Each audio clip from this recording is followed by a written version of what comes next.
প্রভাতী শুভেচ্ছা জানিয়ে আমি আমার সকল দর্শক বন্ধুকে আজকের একটি নতুন ব্লগে স্বাগত জানাই। নমস্কার দর্শক বন্ধুরা, আমি পিয়ালি চলে এসেছি পিভিউ ব্লগ চ্যানেল থেকে। বড়দের প্রণাম এবং ছোটদের ভালোবাসা জানিয়ে আজকের ব্লগটি শুরু করছি। আজকে আমি তোমাদের সাথে রবিবারের ব্লগটি শেয়ার করছি। আর রবিবার মানেই ছুটির দিন, আর ছুটির দিন মানেই বাচ্চাদেরও একটু খেলাধুলো দুষ্টুমি একটু হুড়োপাড়ি তো লেগেই থাকে।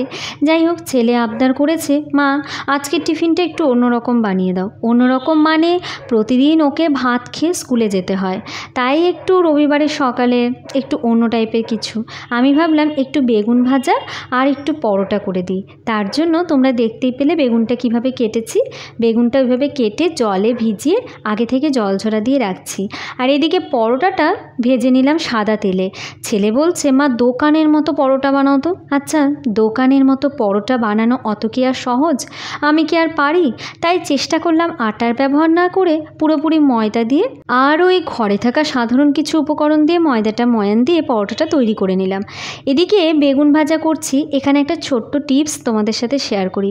বেগুন ভাজায় সামান্য একটু চালের গুঁড়ো আর একটু লবণ হলুদ চিনি দিয়ে যদি আধা ঘন্টা আগে মেখে রেখে দিতে পারো, তাহলে বেগুনের গা থেকে অনেকটাই কিন্তু জল বেরিয়ে যায়। এতে বেগুন ভাজবার সময় তেল কিন্তু অনেকটাই কম লাগে।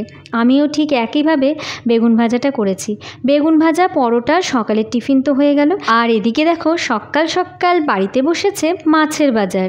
অনেক রকমের মাছই আছে, তোমাদের দেখাবো কাছ থেকে। একটা বড় রুই মাছ কেটেছে, আর সেই রুই মাছের পেটের থেকে যে ডিমটা বেরোলো দেখেই মনে হলো বেশ ভালো হবে, তাই একটু মাছের ডিমও অল্প করে কিনে নিলাম। ওই যে মাছটা দেখলে, ওই মাছেরই ডিম। ছেলে আবার মাছের ডিমের বড়া খেতে বেশ ভালোবাসে।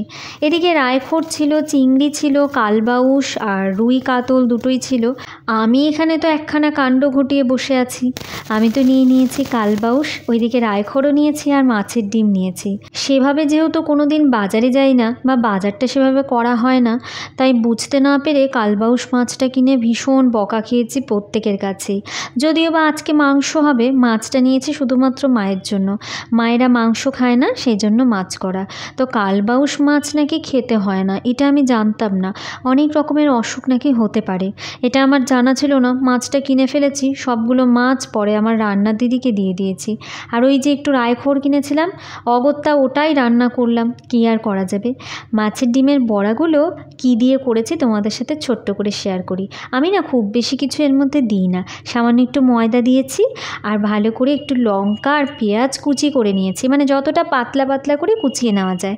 আর যে উপকরণ দুটো অবশ্যই লাগবে, পরিমাণ মতো লবণ হলুদ সব দিয়ে মেখে তেলে একটু এপিট করে ভেজে নিলাম। আর এখানে মাংসটা একটু স্পেশালভাবে করছি, রবিবারের স্পেশাল মাংস। সঙ্গে থাকছে টিপস।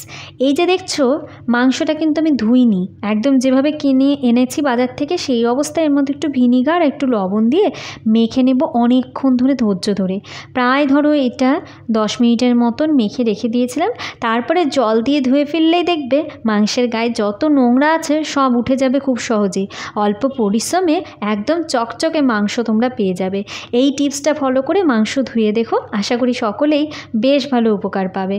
আর এর মধ্যে দিয়ে দিচ্ছি আগে থেকে একটু কাঁচা লঙ্কা, রসুন, আদা অল্প করে বেটেছিলাম, মানে ওই একটু আধা ভাঙা করে সেটা দিয়ে দিলাম পরিমাণ মতো লবণ হলুদ আর টক দই। ভালো করে মাংসটা এভাবে ম্যারিনেট করে রেখে দেবো প্রায় 45 মিনিটের জন্য। তার চেয়ে বেশি রাখলেও অসুবিধা নেই, আমার হাতে সময় কম, তাই 45 মিনিট মেখে রেখেছিলাম। এখন একটা স্পেশাল মশলা তৈরি করছি। তোমরা দেখতেই পেলে, আমি প্যাকেটটা দেখালাম। আমচুর পাউডার বেশ খানিকটা নিয়েছি, তাতে দিয়ে দিলাম লঙ্কার গুঁড়ো, জিরে গুঁড়ো আর ধনে গুঁড়ো। ভালো করে শুকনো মশলাগুলো এইভাবে একটু নেড়েচেড়ে মিশিয়ে নিলাম। সামান্য একটু জলেও তোমরা ভিজিয়ে রাখতে পারো, আমি শুকনো অবস্থায় রেখে দিলাম। কড়াইতে তেল গরম হয়ে গেছে, লবণ হলুদ দিয়ে ডুমো করে কেটে রাখা আলুটা লাল লাল করে ভেজে বেশ খানিকটা পরিমাণে পেঁয়াজ বাটা এতে দিয়ে দিলাম। পেঁয়াজ বাটাটা না খানিকক্ষণ ধৈর্য ধরে ভালো করে কষাতে হবে, যাতে পেঁয়াজের কাঁচা গন্ধটা নষ্ট হয়ে যায়। এবারে ওই আদা রসুন কাঁচা লঙ্কা যে বেটে রেখেছিলাম অল্প একটু মাখানো কষানোর সময় দিয়েছিলাম আর অল্প একটু এখন গ্রেভিতে অ্যাড করলাম।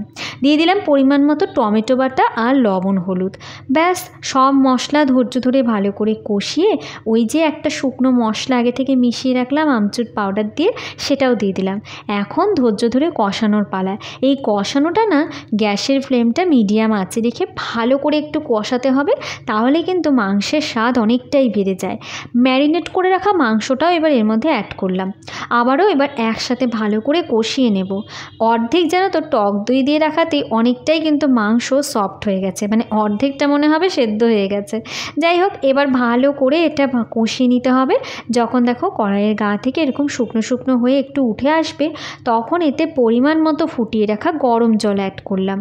এখানে বলে রাখাই ভালো, দেখো আমি তেল কিন্তু খুব কম দিয়েছি মাংসে, খুব একটা তেল ব্যবহার করিনি, একদম শুকনো শুকনো করেই কিন্তু মাংসটা কষিয়ে নিয়েছি। কারণ যেহেতু টক দই ব্যবহার করছি, একটা অয়েলি ব্যাপার তো থাকবেই।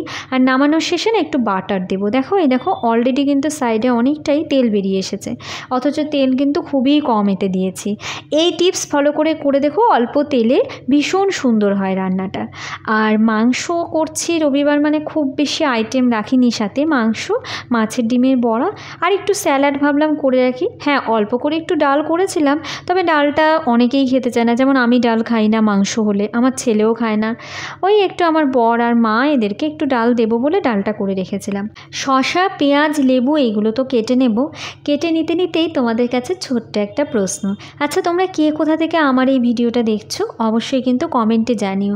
এরকম আরও অনেক ভ্লগ পোস্ট করা আছে, সবগুলো দেখো। আর হ্যাঁ, তোমাদের কেমন লাগলো আমার প্রত্যেকটি ভ্লগ সেটা কিন্তু জানাতে ভুলো না।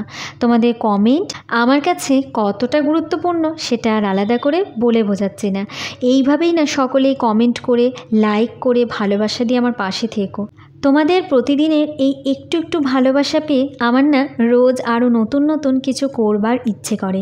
চেষ্টা করি তোমাদের সাথে আরও ভালো ভালো রেসিপি, আরও ভালো ভালো কিছু টিপস যদি প্রত্যেক দিনের ভিডিওতে কিছু শেয়ার করা যায়। তাই অবশ্যই তোমরা কিন্তু আমাকে কমেন্ট করে এইভাবেই আমার পাশে থেকো। আর হ্যাঁ, আরও একটা গুরুত্বপূর্ণ কথা তো বলাই হয়নি, যদি তোমরা ভিডিওটা ইউটিউব চ্যানেল থেকে দেখে থাকো অবশ্যই চ্যানেলটিকে সাবস্ক্রাইব করে পাশে থাকা বেল বাটনটি প্রেস করে, পেজ থেকে দেখে থাকলে পেজটিকে ফলো করে, ভিডিওগুলিকে লাইক কমেন্ট শেয়ার করে আমার সঙ্গে থাকার আবারও একটি ছোট্ট অনুরোধ রইল। এইভাবে দেখো তোমাদের সাথে গল্প কথায় আমার কিন্তু স্যালাডটা একদম রেডি হয়ে গেছে।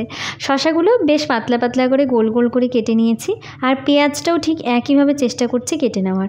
পেঁয়াজ, শসা, লেবু সব রেডি হয়ে গেছে। রবিবারের দুপুরে মাংস, ভাত আর একটু স্যালাড হলে কিচ্ছু লাগে না। ভেবেছিলাম একটু বিরিয়ানি বা পোলাও করব, তো আমাদের বাড়িতে আমার ছেলে সেইভাবে না অত বিরিয়ানি বা পোলাওটা পছন্দ করে না। মাংসের সাথে একটু সাদা ভাত, পাতলা ডাল, ভাজা থাকলেই ও ভীষণ খুশি হয়ে যায়।